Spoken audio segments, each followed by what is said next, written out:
And so this video is going to be kind of my 6-month update video, I guess.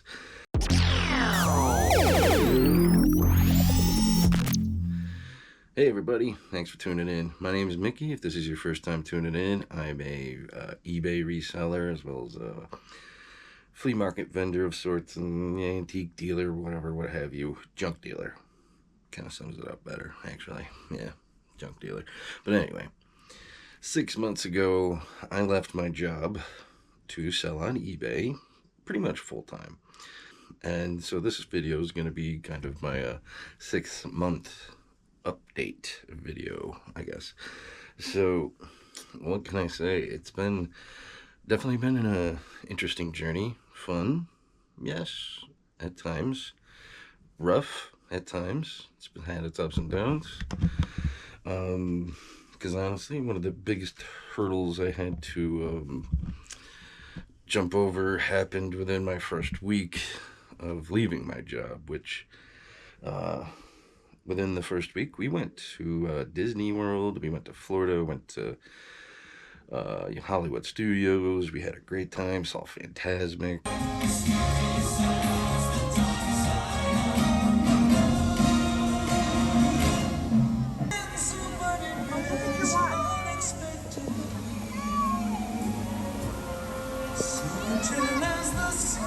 Saw some just great stuff, great time.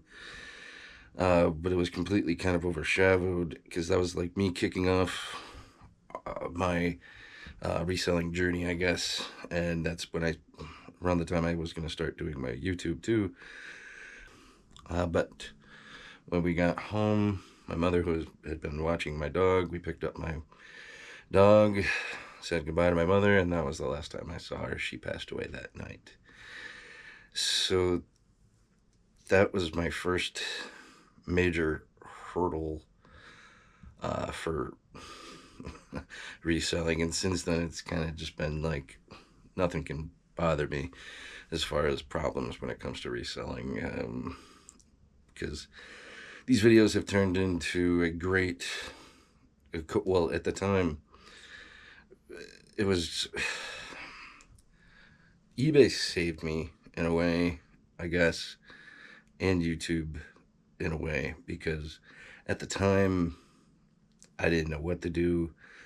I was pretty lost, and I just kind of I decided to leave before this happened, leave my job. I'd already left my job to do eBay full time, and I was going to document it, and her definitely threw a wrench in things, and but I didn't know what else to do, so I just threw myself into the eBay work and listing, to where I'd be listing into, I wasn't sleeping much, I was just listing, and it became actually like a pretty good coping mechanism for me, so to speak, to help me channel my depression and anger and all that stuff that I was experiencing at the time. So, and it worked out because it made me build my eBay faster than I probably would have had it not happened, I guess. But and my mom is who I get my picking instincts from. She was a yard sailor through and through. She was a thrifter through and through. She had me going to yard sales with my grandmother at like 5-6 years old, and I'd be buying all the cool old toys that you could get at yard sales, and this is back in the 90s, so I can only imagine the stuff I was probably passing over. And she was also a clothes hoarder. That's a fact. Clothes hoarder. She had a lot of clothes. She loved her clothes, and so her working at the Selva was just kind of bad news because it ended up with a lot of clothes. But that's ingrained in me now. The thrifting, I like thrifting. There's not many thrift stores in this area though, so I don't get to do the whole Goodwill thing like everybody here on YouTube does, which is perfectly fine, because personally, in our area anyway, the thrift stores weren't great. We used to have the Salvation Army like that my mom worked at, but she left when it closed, and we haven't had anyone since. So for sourcing, that was my second big hurdle, was sourcing. I didn't jump into this like completely blind either. Like I said, I've been a flea market vendor, an antique dealer for years, maybe 10, 15 years, going back doing like Madison Bachville's, Brimfield's, toy shows, or not major toy shows, but like major military shows, SOS and Gettysburg, stuff like that. So I had an idea of what I was jumping into. I had a garage full of inventory and a little bit of capital saved up. So it wasn't like a completely blind jump into the unknown. I mean, it was and it wasn't. I knew I had stuff I could sell, and within those first few weeks, I'd made several $1,000s from stuff I had just had. And then one of my first big scores came from a flea market I hit, I think right around that time, because I think I remember telling my mom about the toy. So it was the week I left my job, actually. I hit a flea market just for fun, because I wasn't getting to hit any when I was working, because I was always working days on the weekends, evenings during the week. I was taking care of people with developmental disabilities, which is it's an interesting job. It's very rewarding at times, but it's also very mentally taxing and physically taxing when you work with a house with people with wheelchairs and that have more medical needs than anything. So it was a lot, and you generally work 40 plus hours. I was supposed to be working 40 hours, but I usually ended up working more like 50 to 60 because somebody would call in and it's just how it worked, and you would be stuck. So it sucked. So that's why I left. I got sick of shit like that. So, and since I haven't looked back, to be honest with you, it's been, like I said, a good journey. But the next hurdle, like I said, was sourcing. This is New York. I live in New York. During the winter, there's not many places to source, and especially in my area. Like I said, no Goodwills, no Salvation Armies, no thrift stores per se. There's a mom and pop type thrift shop that did help keep me afloat. I went there a bunch of times and became a regular. They know me by name now, and they hold stuff for me. They give me great deals, because over time, the more I bought, the better the deals got. And to the point where I know I can go in there and probably leave with a car full of inventory for a great price if I need to. But I've also been doing like other flea markets. There's this decent flea market that I like to go to in Syracuse. It's a long drive, but it generally produces some good toys for some reason. Or at least that's what I seem to find there. I find a bit of everything there, honestly, but toys definitely seem to be abundant there. So, like I did get this Green Ghost game there in one of my picking videos. Pretty much all complete, too. So, that's a pretty rare game. I don't have that listed yet. I gotta get that listed. I just don't want to ship it. But, so, flea markets like that are what helped to keep me afloat. Then eventually I did end up going to Kentucky in February, March, somewhere around there. I went to the Show of Shows in Kentucky. Big, huge, massive military show with tons of incredible, just amazing museum quality stuff. Some of the best dealers in the world go to this place. So it's a great show. If you like military stuff, if you've never been, you gotta go. And shot a video there. That was one of my first semi-picking videos. Wasn't great. Lots of shots of the floor. I could have edited that a little, edited that better, but I'm learning as I go. That video is actually that is my most viewed video, so that's helped get me a lot of the subscribers I have now, which thank you very much if that's the video that got you here, and if you're still watching, awesome.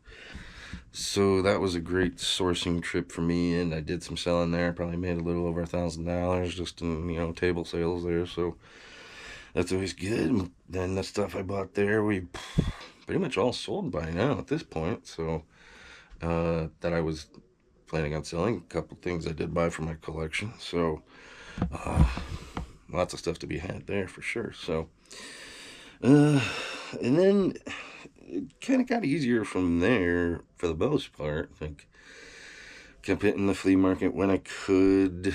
There was a point where I was probably oversourcing, which buying more than I was selling those particular weeks, but at the same time I was trying to build my inventory up. I want to get to over 1,000 items, and I'm trying to be somewhat picky with that. I don't want to just fill it with junk because I want the numbers. So I am trying to be a little picky with the whole sell-through rate thing. We're currently up to 750 plus items with 555 sold. And that's this year, from January. I left in November, and so, but that's the numbers from January to now, which, if I did the math right, which I probably didn't, is a 73%, roughly a 73% sell through rate, I think, maybe. And in that time, I've grossed 37,435. That's including 2023 November and December. But that's just gross, so I'm actually netted closer to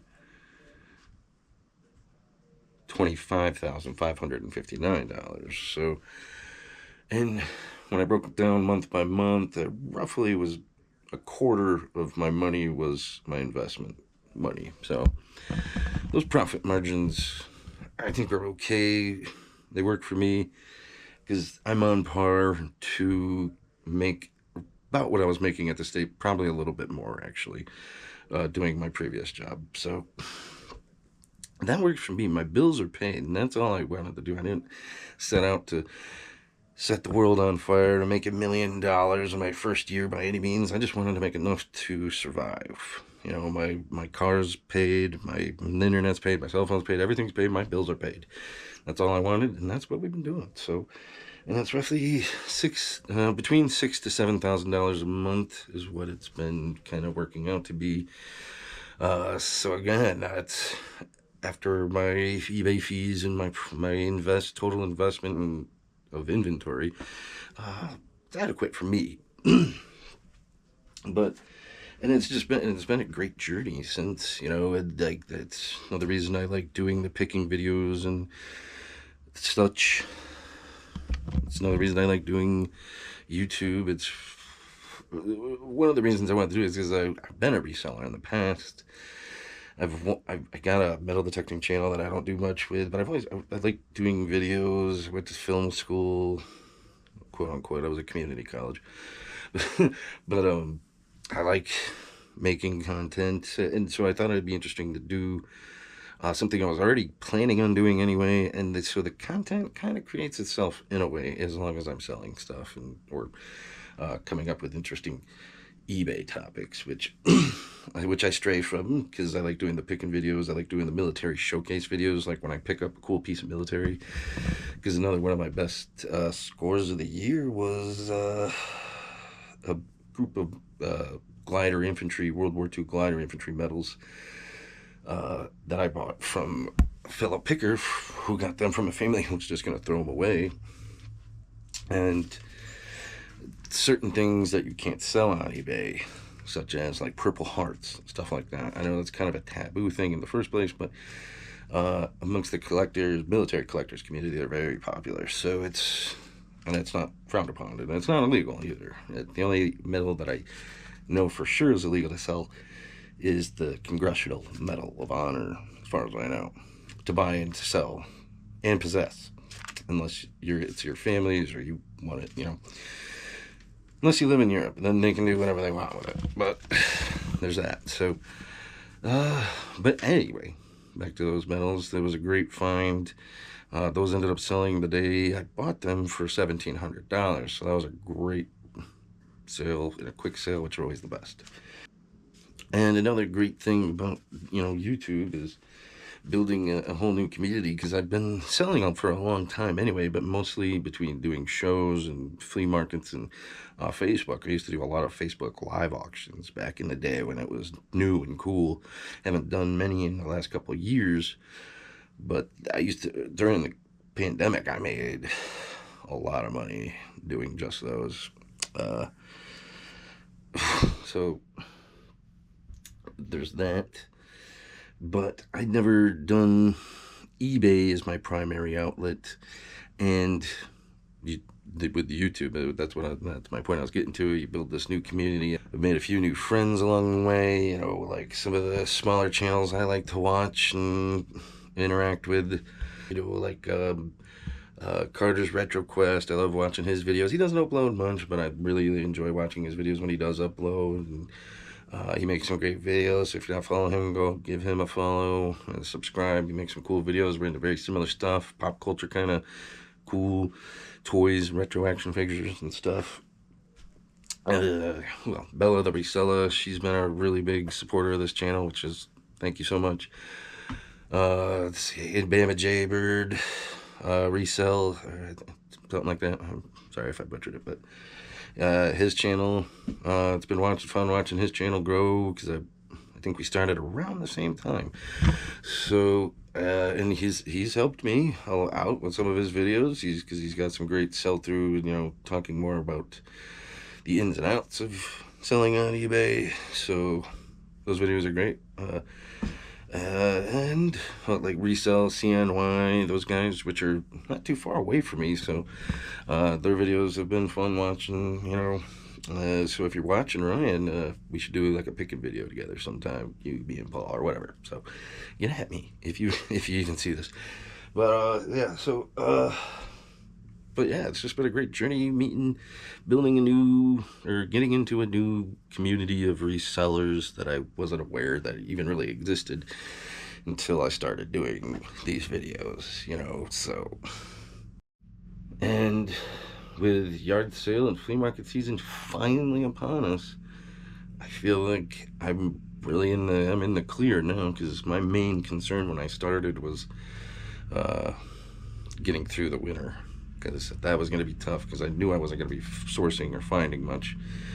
But through my multiple channels and my spots that I like to frequent, the flea markets, I was able to get through the winter. Now possibilities are endless with yard sales, and I hit my first favorite flea market just this last weekend. They just opened for the first weekend of the year in Avon, New York, and I bought some killer stuff down there for the first one of my better trips. I didn't get to go at all last year, because like I was working all the time. So it's nice to get back into the swing of that for sure. And this was one of my hauls right here. This was a lot of 80s Hot Wheels, most of which are listed here. Even the ones in the bubble. Some of these are worth $40, $50 a piece. I paid $100 for about 120 Hot Wheels. And that was 3 days ago, and we've already made around $700 off of them. So, well, look, yeah, and that's probably minus that's including taking out my investment of $100. So that was a great buy. And that creepy doll too, she came from there. And I did hit a couple yard sales. I bought, this was my first yard sale purchase of the year, an ROTC jacket.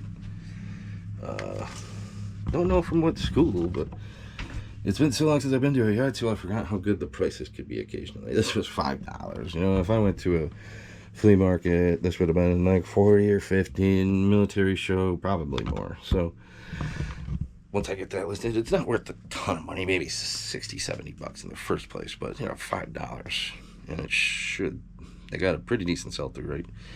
And another great thing, because when I started, like I said, I had a decent inventory built up, so there wasn't a lot of initial startup costs. I did buy a scale, this beaver scale, which I think cost like $30, which was cheap and totally worth it, because the scale I used to use only went up to like 7 pounds, and that one goes up to like 120 or something like that. So that was a no-brainer. Needed it, bought it, worth every penny. Another thing that I bought was a thermal printer, which, again, I can't emphasize this enough. If you don't have one, get one of those. They're very affordable, $40, $50 for decent lower retail ones. You know, you can spend a couple $100 on them if you want, but I bought one for like 50 bucks, and here I am 6 months in, it's printed well over 500 labels and it's still going strong. And you don't need ink, nor tape. You can just stick it right on your box and good to go. So, but other than that, that and boxes and maybe buying a few things, there wasn't a lot of initial startup costs for me, so that was great. And then this last month, I've done $6,605 gross, but that's around 4,224 net. And so, with 174 sales in the last month, so I'm okay with those numbers. I want to pick them up. I'm hoping as my listings increase, those numbers will increase. Theoretically, they should, right? I don't know. But my goal is to definitely be at 1,000 by the end of next month. But with item selling, I can't complain. That's one of the reasons I can't make that number, is like listing and selling. And so it's just the number kind of keeps teetering around 750 for a little while the last week or so.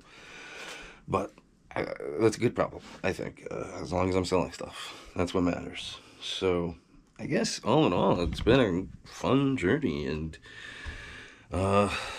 at this point, I picked up 417 subscribers at the time of this recording of this video. So all you guys are awesome. Thanks for watching and subscribing. It really does the channel a big help. And if you haven't already, please do. If you want to see more content, if you want to come along for the journey for the next 6 months and see what the 1 year update brings, because I got all summer with all sorts of possibilities with who knows what we can find over the summer. So I'm excited. So definitely want to see where it goes. I'm going to try to keep up at least 1 week of video, like maybe do like one picking video and a couple flipping videos a week. Which I know the channel's name is McFlippins, and I know people say, oh, you should have a picking channel and a flipping channel. I'm a small channel as it is, so I don't see the point in having 2 channels. So I'm just occasionally going to do some picking videos and some flipping videos. So if you enjoy that kind of content, please click the like and subscribe button and the bell notification if you want to be notified when I upload new videos. So thanks for tuning in for this 6-month update, and I will catch you guys next time.